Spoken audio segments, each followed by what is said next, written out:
जय हिंद दोस्तों। आज एसएससी जीडी परीक्षा 2021 के लिए टॉप 50 सामान्य ज्ञान के क्वेश्चंस हम आपके लिए लेकर के आए हैं जो आपको सफलता दिलाएंगे एसएससी जीडी में। तो स्टार्ट करते हैं सबसे पहला क्वेश्चन से। आप अपना पेन और पेपर लेकर के बैठिए जिससे आप नोट्स बना सकें। एग्ज़ाम जब आपका आए तो आप उन नोट्स को रिवीज़न करके एग्ज़ाम देने जाएं। ओके, तो स्टार्ट करते हैं। और इस चैनल को लाइक, शेयर और सब्सक्राइब ज़रूर करें। अगर आप पहली बार आएँ तो सब्सक्राइब करना अनिवार्य है। ओके, चलो नेक्स्ट। फर्स्ट क्वेश्चन, भारत की प्रसिद्ध लैगून झील है। तो ये चार ऑप्शंस दिए गए हैं जिसमें आपको बताना है कि भारत की प्रसिद्ध लैगून झील है। तो सबसे पहले तो लैगून झील के बारे में जान लेते हैं। लैगून होता क्या है? लैगून को हम अनूप भी कहते हैं, जो कि एक बड़े महासागर या विस्तृत जल स्रोत से बनता है, जो कि एक उथला क्षेत्र होता है जो कि थोड़ा सा अलग रहता है। इसको हम लैगून कहते हैं और इसका नाम अनूप भी होता है। तो इसमें आंसर है चिल्का, जो कि प्रसिद्ध लैगून झील है, उसका नाम है चिल्का। Okay, next. भारत का एकमात्र शीत मरुस्थल है। तो ज़रूरी नहीं है कि मरुस्थल रेतीला ही हो, शीत मरुस्थल भी हो सकता है जो कि भारत में है, वो है लद्दाख। लद्दाख है शीत मरुस्थल। तो राजस्थान में थार के नाम से है, जो कि सबसे कम वर्षा वाला क्षेत्र है। वो रेतीला क्षेत्र, उसे हम थार कहते हैं, वो भी मरुस्थल है। और ये शीत मरुस्थल है जो लद्दाख में है। Okay, next question. भारत के सबसे दक्षिणी भाग में कौन सी पहाड़ी स्थित है? तो भारत के सबसे दक्षिणी भाग में कार्डेमम पहाड़ी स्थित है। अगर ये पूछा जाए कि कार्डेमम पहाड़ी दक्षिणी भाग में है तो वो है कार्डेमम पहाड़ी। और सबसे दक्षिणी भाग में कौन सी पहाड़ी है? वो है कार्डेमम पहाड़ी। और अगर ये पूछा जाए कि सबसे दक्षिणी भाग की सबसे ऊंची चोटी कौन सी है और पहाड़ी कौन सी है, तो अन्नामलाई पहाड़ी श्रृंखला में सबसे ऊंची पहाड़ी है अनामुडी। अनामुडी की है, जिसकी ऊंचाई 2695 मीटर है, जो कि केरल के इडुक्की ज़िले में स्थित है। यह दक्षिण भारत की सबसे ऊंची चोटी है। तो ये आपको याद रखना है कि सबसे ऊंची चोटी पूछी जाए दक्षिण भारत की तो वो कौन सी है? वो है अनामुडी। ओके, और कहाँ पर स्थित है? इडुक्की ज़िले में। ठीक है, नेक्स्ट क्वेश्चन है, महावीर का प्रथम शिष्य कौन था? तो महावीर का जो प्रथम शिष्य था वो था जमाली। महावीर का प्रथम शिष्य था वो था जमाली। और भगवान महावीर को हम एक दूसरे नाम से भी जानते हैं और वो नाम है जैन। तो भगवान महावीर जैन धर्म के 24वें तीर्थकर थे। ओके, तो भगवान महावीर का जन्म 599 वर्ष पहले वैशाली गणतंत्र के कुंडलपुर में इक्ष्वाकु वंश के क्षत्रिय राजा सिद्धार्थ और रानी त्रिशला के यहाँ हुआ था। और उनका एक नाम और है जो है वर्धमान। अब उन्हें वर्धमान नाम से इसलिए जानते हैं क्योंकि जब वो उनका जन्म हुआ था तो उनके राज्य में उन्नति होने के कारण उनका नाम वर्धमान रखा गया था। और उनका जो प्रथम शिष्य था वो जमाली था। Okay, next. प्राचीनतम युग कौन सा है? तो प्राचीनतम युग है बौद्ध युग। इन सभी में से आप ये मत समझिए कि सबसे प्राचीनतम यही है, लेकिन इन जो ऑप्शंस में दिया गया है उसके हिसाब से प्राचीनतम बौद्ध युग है। तो ईसा पूर्व 6वीं शताब्दी में गौतम बुद्ध द्वारा बौद्ध धर्म का प्रवर्तन किया गया। गौतम बुद्ध का जन्म 563 ईसा पूर्व में लुम्बिनी में हुआ। उन्हें बोधगया में ज्ञान की प्राप्ति हुई, जिसके बाद सारनाथ में प्रथम उपदेश दिया और उनका महापरिनिर्वाण 483 ईसा पूर्व कुशीनगर भारत में हुआ था। ओके, तो ये थी भगवान बौद्ध के बारे में थोड़ी सी जानकारी। नेक्स्ट क्वेश्चन, वर्धमान महावीर अन्य किस नाम से विख्यात हैं? तो वर्धमान महावीर का भी मैंने आपको बताया था कि जैन के नाम से विख्यात हैं। नेक्स्ट क्वेश्चन है, निम्नलिखित में से जैन धर्म का कौन सा त्रिरत्न नहीं है? तो जैन धर्म के 3 रत्न हैं जिन्हें हम त्रिरत्न भी कहते हैं। पहला रत्न है सम्यक दर्शन, जिसका शाब्दिक अर्थ होता है सही दर्शन, और दूसरा है सम्यक ज्ञान, और तीसरा है सम्यक चरित्र। तो हमारे ऑप्शंस में से सही ऑप्शन से सही विश्वास, ये इनका त्रिरत्न नहीं है। जैन धर्म में त्रिरत्न नहीं है। सही ज्ञान तो है, सही दृष्टि है और सदाचरण है, लेकिन ये सही विश्वास नहीं है। ओके, नेक्स्ट, भारत में साइमन कमीशन के बहिष्कार का मुख्य कारण क्या था? भारत में साइमन कमीशन भारत में कब आया था? 8 नवंबर 1927 में। इसका मुख्य कार्य मॉन्टेग्यू के सुधार की जांच करना था। ठीक है, तो ये इसका बहिष्कार क्यों हुआ था? क्योंकि इस आयोग में, इस कमीशन में जो सदस्य थे वो सभी के सभी अंग्रेज थे। इस वजह से इसका बहिष्कार हुआ था। तो जब अंग्रेज थे तो भारतीय के हित के बारे में कैसे सोच सकते थे? इसलिए सभी कांग्रेसी भारतीय और हमारे देश के जो जितनी भी पार्टियां थीं पहले, आज़ादी से पहले, तो उन्होंने डिसाइड किया कि हम साइमन कमीशन का जोर शोर के साथ बहिष्कार करेंगे, और यही हुआ था। ओके, नेक्स्ट क्वेश्चन, लोहा इससे निकाला जाता है। तो लोहा किस से निकाला जाता है? वो उसका आंसर है हेमेटाइट। लोहा जो निकाला जाता है वो हेमेटाइट से निकाला जाता है। नेक्स्ट क्वेश्चन, समुद्र में ज्वार भाटा किसके कारण होता है? समुद्र में ज्वार भाटा सूर्य व चंद्रमा के संयुक्त प्रभाव से होता है। सूर्य व चंद्रमा के गुरुत्वाकर्षण के कारण होता है। तो इसके बारे में थोड़ा सा जान लेते हैं।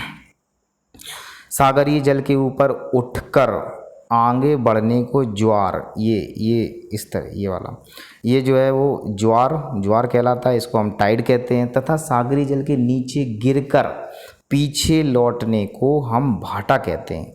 अगर जो सागरीय जल है वो पीछे लौट जाए तो उसे भाटा कहेंगे, और उठकर आगे आ जाए तो उसे हम ज्वार कहेंगे। पृथ्वी, चंद्रमा और सूर्य की पारस्परिक गुरुत्वाकर्षण शक्ति की क्रियाशीलता की ही ज्वार भाटा की उत्पत्ति का प्रमुख कारण है। गुरुत्वाकर्षण शक्ति के कारण ही ज्वार भाटा का निर्माण होता है, ज्वार भाटा बनता है।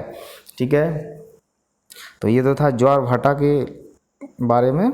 नेक्स्ट क्वेश्चन, पिंपरी संबंधित है। तो पिंपरी पेनिसिलिन उद्योग के लिए संबंधित है। ये पिंपरी जो है पेनिसिलिन उद्योग के लिए प्रसिद्ध है। नेक्स्ट क्वेश्चन, प्रथम संपर्क क्रांति ट्रेन कहाँ से कहाँ तक चलाई गई थी? तो प्रथम संपर्क क्रांति ट्रेन चली थी दिल्ली से चेन्नई के बीच। नेक्स्ट क्वेश्चन, नेताजी सुभाष चंद्र बोस हवाई अड्डा कहाँ है? नेताजी सुभाष चंद्र बोस अंतर्राष्ट्रीय हवाई अड्डा है, ये कोलकाता में स्थित है। कहाँ पर स्थित है? कोलकाता में। ये भारत का एक प्रमुख अंतर्राष्ट्रीय हवाई अड्डा है जो कोलकाता में स्थित है। यह एक नागरिक हवाई अड्डा भी है। ओके, नेक्स्ट क्वेश्चन, लोकतंत्र ऐसी सरकार है जिसमें प्रत्येक की हिस्सेदारी होती है, किसका मत था? ये मत किसने दिया था? ये मत दिया था प्लूटो ने। प्लूटो ने क्या कहा था कि लोकतंत्र एक ऐसी सरकार है जिसमें प्रत्येक की हिस्सेदारी होनी चाहिए, यानी कि हर कोई उसमें हिस्सेदार होना चाहिए, तभी लोकतंत्र का मतलब है। अगर वोट डालने जाएंगे तो हर एक का वोट डालना चाहिए, सभी की सहमति होनी चाहिए अपना नेता को चुनने के लिए। तो ये किसने कहा था? प्लूटो ने। और वास्तविकता भी यही है। अगर लोकतंत्र का मतलब है तो सच्चाई भी यही है कि लोकतंत्र का मतलब अपने नेता को निष्पक्ष रूप से चुनना है। ओके, नेक्स्ट, सामाजिक न्याय का क्या अर्थ है? तो सामाजिक न्याय क्या होता है? सामाजिक न्याय जाति, नस्ल, रंग और लिंग आधारित सभी प्रकार का भेदभाव दूर होना चाहिए। ना तो अगर वास्तव में समाज बनाना है तो आपको जाति, नस्ल, रंग यानी कि किसी भी रंग पर, लिंग पर आधारित कोई भी भेदभाव नहीं होना चाहिए। हर किसी को समानता का अधिकार होना चाहिए। नेक्स्ट है, भारत में न्यायपालिका है। तो भारत की जो न्यायपालिका है वो अपने स्वतंत्र है, वो कोई भी काम स्वतंत्रता से कर सकती है। ओके। नेक्स्ट, भारत में कुल कितने उच्च न्यायालय हैं? तो भारत में जो उच्च न्यायालयों की संख्या है वो है 25। तो भारत का 25वां उच्च न्यायालय 2 जून 2014 को आंध्र प्रदेश के विभाजन के बाद आंध्र प्रदेश और तेलंगाना के लिए हैदराबाद में एक ही उच्च न्यायालय था। अब इस हैदराबाद के उच्च न्यायालय को तेलंगाना उच्च न्यायालय के नाम से भी जाना जाता है। तो जो 25वां है वो कौन सा है? तेलंगाना उच्च न्यायालय। नेक्स्ट, किसी भारतीय राज्य के राज्यपाल की नियुक्ति इनके द्वारा होती है। तो राज्यपाल की जो नियुक्ति होगी वो भारत के राष्ट्रपति के द्वारा होती है। भारत का राष्ट्रपति ही हर राज्य में राज्यपाल की नियुक्ति करेगा। ओके। नेक्स्ट क्वेश्चन है, सर्वोच्च न्यायालय के प्रथम मुख्य न्यायाधीश कौन थे? तो सर्वोच्च न्यायालय के प्रथम मुख्य न्यायाधीश एच जे कानिया थे। तो न्यायमूर्ति श्री एच.जे. कानिया जी थे। अब अभी के जो प्रेजेंट के जो न्यायमूर्ति हैं वो हैं एन.वी. रमन। तो अभी के जो प्रेजेंट के हैं वो एन.वी. रमन हैं। ये हैं हमारे न्यायमूर्ति Shri NV. Raman. Okay. Next question, Bharat के सर्वोच्च न्यायालय का न्यायाधीश कितनी उम्र तक अपने पद पर बना रह सकता है? तो इसका आंसर है 65 यानी कि 65 वर्ष तक। सर्वोच्च न्यायालय का न्यायाधीश 65 वर्ष की आयु तक अपनी सेवाएं दे सकता है। ओके। नेक्स्ट क्वेश्चन, विश्व व्यापार संगठन का मुख्यालय कहाँ स्थित है? विश्व व्यापार मतलब वर्ल्ड ट्रेड ऑर्गेनाइजेशन। तो इसका जो मुख्यालय है वो कहाँ है? Geneva, Switzerland. Okay. Next question है, आत्मनिर्भरता किसका मुख्य उद्देश्य था? आत्मनिर्भरता हमारी तीसरी पंचवर्षीय योजना का मुख्य उद्देश्य था कि सभी को आत्मनिर्भर बनना चाहिए। तो तीसरी पंचवर्षीय योजना 1961 से 1966 में इसे गॉडगिल योजना भी कहा जाता है, क्योंकि गॉडगिल समिति बनाई गई थी, उसमें ये निर्णय लिया गया था कि इस जो योजना का उद्देश्य रहेगा वो आत्मनिर्भरता होगा। तो तीसरी पंचवर्षीय योजना के समय 1962 में भारत और चीन के बीच युद्ध हुआ था। इसके बाद 1965 में भारत और पाकिस्तान का युद्ध हुआ था। ओके। नेक्स्ट, विज्ञापन देने के लिए होने वाले खर्च को कहते हैं? तो विज्ञापन देने के लिए होने वाले खर्च को विक्रय लागत कहा जाता है।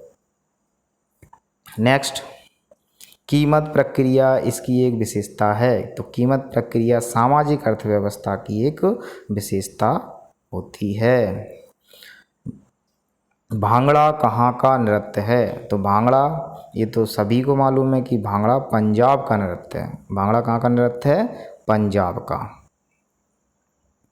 नेक्स्ट प्रश्न है, उस प्रथम भारतीय का नाम बताइए जिसे ओलंपिक खेलों में एनाबॉलिक एस्टेरॉयड का प्रयोग करने के कारण प्रतिबंधित किया गया है। तो उनका नाम है टी समांचा चालू। इनका नाम है टी समांचा। तो इन्होंने एनाबॉलिक एस्टेरॉयड ड्रग्स का यूज़ किया है, ये ड्रग्स का यूज़ किया है जिससे इन्हें प्रतिबंधित कर दिया गया है। नेक्स्ट क्वेश्चन है, विश्व प्रसिद्ध महाकाव्य कामायनी के रचयिता हैं? तो विश्व प्रसिद्ध महाकाव्य कामायनी के रचयिता हैं जयशंकर प्रसाद जी, जयशंकर प्रसाद जी कामायनी के रचयिता हैं। प्रसिद्ध तिलस्मी उपन्यास चंद्रकांता के लेखक हैं। तिलस्मी उपन्यास चंद्रकांता जो सबसे ज़्यादा प्रसिद्ध था, सबसे ज़्यादा प्रसिद्ध है, उसके हैं देवकीनंदन खत्री, देवकीनंदन खत्री। ये सभी जितने भी क्वेश्चन हैं वो एसएससी जीडी के लिए सबसे ज़्यादा महत्वपूर्ण है, इसलिए आप इनको नोट करते जाएं। एसएससी का पेपर जब भी हो तो आप इनकी रिवीजन करके ज़रूर जाएं। ओके, तो उस देश का नाम बताइए जिसने प्रथम उपग्रह स्पुतनिक अंतरिक्ष में छोड़ा। तो सबसे पहले जो प्रथम उपग्रह छोड़ा गया था वो सोवियत संघ ने छोड़ा था, यानी कि आज का प्रेजेंट टाइम का रसिया, सोवियत संघ, ये प्रथम उपग्रह है जो कि छोड़ा गया था। किसके द्वारा? सोवियत संघ के द्वारा। मदर टेरेसा की जयंती मनाने के लिए उन पर टिकट निम्नलिखित में से किस देश ने प्रकाशित किया था? तो इसका आंसर है भारत, भारत ने। तो मदर टेरेसा जी के लिए जयंती मनाने के लिए भारत ने टिकट प्रकाशित किया है। ओके, तो नेक्स्ट क्वेश्चन है, रोड लेवर का नाम आप किस खेल के साथ जोड़ते हैं? तो रोड लेवर लॉन टेनिस के साथ इसका नाम जोड़ा जाता है। लॉन टेनिस में रोड लेवर का यूज़ होता है इस टर्म का। आकाश का रंग नीला किसके कारण दिखाई देता है? आकाश का रंग नीला लघु तरंग दैर्घ्य की प्रकीर्णन के कारण दिखाई देता है। इसका कारण क्या है? जब सूर्य से आने वाला प्रकाश पृथ्वी के वातावरण में प्रवेश करता है तो वातावरण के कणों से टकराकर इधर उधर बिखर जाता है, लेकिन वातावरण के कण श्वेत प्रकाश के नीले रंग, केवल नीले रंग को परावर्तित कर देते हैं। इसी कारण आकाश का रंग नीला दिखाई देता है और बाकी सभी एब्जॉर्ब हो जाएंगे, लेकिन केवल और केवल नीला रंग ही परावर्तित होगा, जिसके कारण आकाश नीला दिखाई देता है। ओके, नेक्स्ट, निकट दृष्टि से पीड़ित लोगों को इनका प्रयोग करने की सलाह दी जाती है। तो वो है, निकट दृष्टि अगर किसी व्यक्ति को हो जाता है तो वो कॉनकेव लेंस यानी कि अवतल, ये जो दर्पण है ये अवतल दर्पण का प्रयोग किया जाता है, क्योंकि जब भी रेस आती है तो वो रेटिना पर प्रतिबिंब नहीं बना पाती है, रेटिना पर तक नहीं पहुंच पाती। तो इसको पहुंचाने के लिए हम यानी कि जो भी रेज आएंगी, लाइट वेव्स आएंगी, लाइट की रेज आएंगी, वो यहाँ रेटिना पर पहुंचनी चाहिए। तो इसके लिए हम कॉनकेव लेंस या अवतल लेंस का प्रयोग करते हैं। किस लेंस का? कॉनकेव लेंस का प्रयोग या अवतल लेंस का प्रयोग करते हैं। नेक्स्ट क्वेश्चन, डायनामो किसको परिवर्तित करने के लिए प्रयुक्त किया जाता है? तो डायनामो एक ऐसी युक्ति है या एक ऐसा यंत्र है जो कि यांत्रिक ऊर्जा को विद्युत ऊर्जा में बदलता है। इसी तरह से विद्युत बल्ब है वो विद्युत ऊर्जा से ऊष्मा एवं प्रकाश में, विद्युत सेल है रासायनिक ऊर्जा से विद्युत ऊर्जा में, सोलर सेल है सौर ऊर्जा से विद्युत ऊर्जा में, इसी तरह मोमबत्ती रासायनिक ऊर्जा से प्रकाश ऊर्जा में, डायनामो यांत्रिक ऊर्जा से विद्युत ऊर्जा में, विद्युत मोटर विद्युत ऊर्जा से यांत्रिक ऊर्जा में, माइक्रोफोन ध्वनि ऊर्जा से विद्युत ऊर्जा में, यानी कि हम अपनी ध्वनि को विद्युत ऊर्जा में बदल करके दूर तक पहुँचाते हैं और जिससे सुनाई देता है, दूसरे तक आवाज़ पहुँच जाती है। लाउड स्पीकर विद्युत ऊर्जा से ध्वनि ऊर्जा में, सितार यांत्रिक ऊर्जा से ध्वनि ऊर्जा में। ओके, तो ये कुछ इंपॉर्टेंट टर्म्स हैं जिन्हें आपको याद रखना है। नेक्स्ट क्वेश्चन, आवर्त सारणी में निम्नलिखित में से कौन सी धातु सबसे भारी होती है? तो आवर्त सारणी में जो सबसे भारी धातु है वो ऑस्मियम है, तो उसका नाम है ऑस्मियम और इसका सिंबल है OS। परमाणु भार 190 है, परमाणु संख्या 76 है। यह एक रासायनिक तत्व है जो कि सबसे भारी होती है। नेक्स्ट, जीवाश्म जीवों की आयु की गणना की तकनीक इसके द्वारा होती है, वो होती है रेडियो कार्बन काल निर्धारण, रेडियो कार्बन काल निर्धारण। इसके द्वारा, इसमें कार्बन 14 का यूज़ होता है, कार्बन 14 का, क्योंकि ये हर तत्व में होता है इसलिए इसको रेडियो कार्बन काल निर्धारण में कार्बन 14 का यूज़ होता है। ओके, नेक्स्ट, प्राकृतिक गैस में मुख्यतः रहता है, तो प्राकृतिक गैस में सबसे ज़्यादा जो कंटेंट रहता है वो मीथेन होता है। प्राकृतिक गैस कई गैसों का मिश्रण है जिसमें मुख्यतः मीथेन होती है जो कि 0 से 20% तक, अन्य उच्च हाइड्रोकार्बन जैसे ईथेन गैस होती है तो ये मीथेन का प्रमुख स्रोत होता है। Okay, next. पेट्रोल किसका मिश्रण है? तो पेट्रोल होता है हाइड्रोकार्बन का, हाइड्रोकार्बन का मिश्रण होता है पेट्रोल। ओके, नेक्स्ट है सबसे हल्का तत्व। सबसे हल्का जो तत्व होता है उसका नाम है हाइड्रोजन। तो हाइड्रोजन एक रासायनिक तत्व या आवर्त सारणी का सबसे पहला तत्व है, सबसे पहला तत्व जो कि सबसे हल्का होता है। तो ब्रह्मांड में यह सबसे प्रचुर मात्रा में पाया जाता है। तारों, सूर्य का अधिकांश द्रव्यमान हाइड्रोजन से बना होता है, क्योंकि ब्रह्मांड का हर पदार्थ हाइड्रोजन से बना होता है। Okay, next. हेमेटाइट किसका अयस्क? तो हेमेटाइट है वो है लोहा, लोहे का अयस्क होता है हेमेटाइट। ओके, तो लोहे में हेमेटाइट और सिडराइट ये इसके अयस्क होते हैं। ओके, और ये बाकी के कुछ एक्स्ट्रा एग्जांपल दिए हुए हैं तो आप इनको याद कर सकते हैं, इनके सूत्र भी दिए हुए हैं।